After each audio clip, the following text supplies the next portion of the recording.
tutti i quotidiani nazionali titolano più o meno nella stessa maniera. Il Veneto è la regione con più positivi d'Italia. Non è vero? Cosa vuol dire questo? C'è il Veneto più positivi d'Italia? No.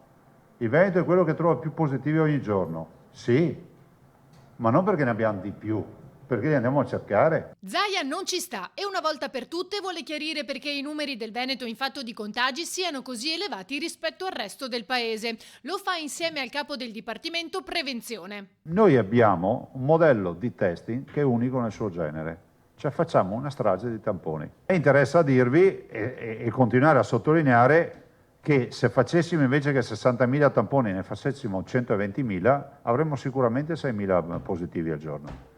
Quel che conta, ribadisce il governatore, è la percentuale sul totale dei tamponi, concetto rafforzato dalla Russo, che aggiunge: finché abbiamo strategie e modalità di calcolo degli indicatori differenti, questi non sono confrontabili tra loro.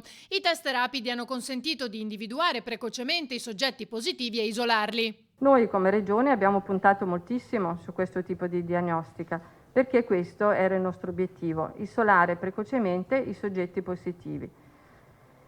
È chiaro che questo ha aumentato tantissimo il numero dei tamponi, come diceva il Presidente. Ma non è così nelle altre regioni. La Regione Lazio, per esempio, nella flowchart della propria strategia di sanità pubblica, ha tolto la conferma, la ricerca della positività nel contatto asintomatico. Ciò significa che per forza di cose i numeri alla fine sono nettamente inferiori. Come Regioni abbiamo cercato di interloquire con l'Istituto e col Ministero, mettendo in evidenza che questo crea delle discrepanze. Tra l'altro anche l'Istituto Superiore di Sanità fa fatica a mettere sullo stesso piano tutte le regioni, perché anche la trasmissione e la completezza dei dati non è uguale. Ora però tutte le regioni dovranno adeguarsi a questo sistema. Il Veneto, che ne è capofila, ribadisce Zaia, rischia però di pagare la sua virtuosità.